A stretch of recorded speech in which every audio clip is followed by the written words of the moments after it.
And the legalization of marijuana continues to become, a sort of mainstream now.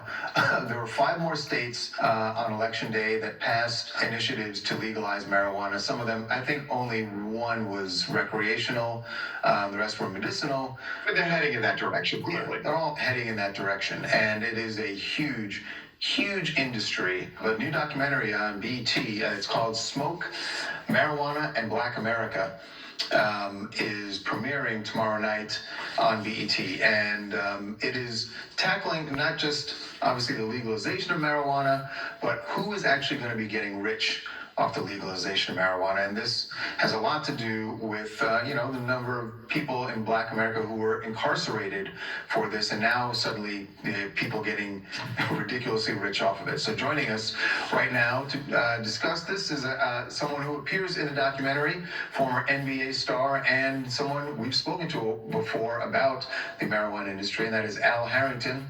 So Al, welcome back to TMZ Live. Good to see you, man. How you doing? Hey, Al. What's up, guys? How y'all been? We're good, man. So I guess the point here is that people of color have disproportionately served time in prison for marijuana offenses, yet now that it's becoming legal, they're being excluded, and it's just not fair on either side of this. Right. Do I have that right? Right, that's very correct. To your point, 85% of all drug arrests in, Black communities are cannabis related.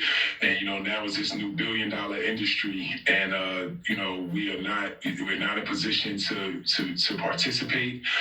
We still have our brothers and sisters still, locked up in these states where all this money is being made. So we're trying to change that. You know what I'm saying? We need to, our country needs to look at this issue and, release all those people and expunge their records, because obviously once they get home, they still are, they still, have a knee to their neck almost where they can't, even get a regular job, let alone participate in the cannabis industry. So Al, there are a lot of people in this documentary, some of them who appear in it would be, they're lawmakers, and not only lawmakers, now the Vice President-elect Kamala Harris appears in this, and she's been a vocal proponent for the legalization of marijuana, and I'm wondering if that's the goal here, is to get as many people in Washington, D.C. to realize what you just said, that it's not just legalization, but it's helping the people who were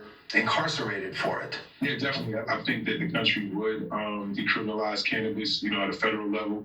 But I also understand that the federal government has a lot to do in regards to how they police and how they regulate and exactly, how they collect their tax money. But, with Kamala Harris, obviously she had a track record of, locking up a lot of Black men. I think that over time she started to realize that, what she was doing wasn't the right thing.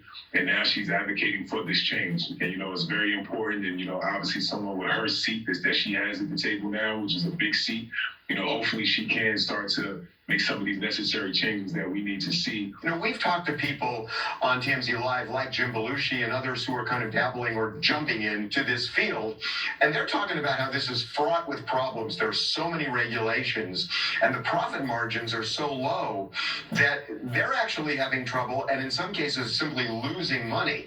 So in a way, this could be a be careful what you wish for until things get righted, where it really becomes a truly profitable industry for people who come in.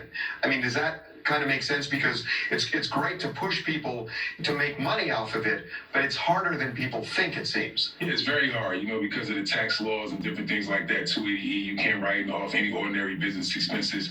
So it's super expensive. And to that point, there's no margins to actually make any money. But once again, to me, when you think about that, that really once again gives the advantage to people that don't look like me to be able to participate, because, those, people, just say white male, and obviously all the resources that they have, they actually can continue to, trek along in this industry until these laws change and obviously it becomes more beneficial.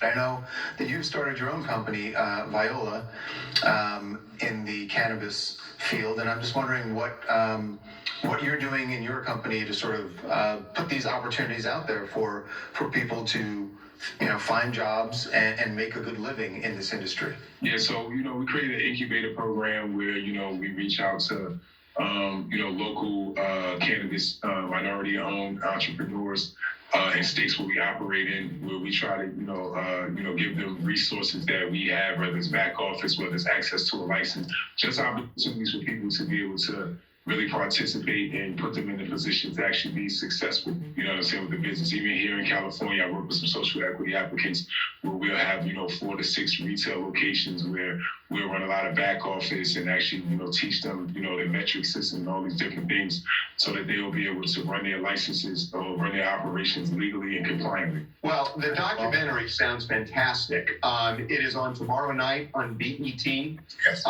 And it's really... we said the title, Smoke, Marijuana, and Black America. So it will be very, very interesting. Really interesting, Al. Thank you so much for... And by the way, Al, props to you for what you're doing with your company also. I think that's really important in all the different markets that you're going into, that you are creating opportunities for people. So kudos to you. Thank you so much. Congratulations on everything, Al. Thank you. Thank you.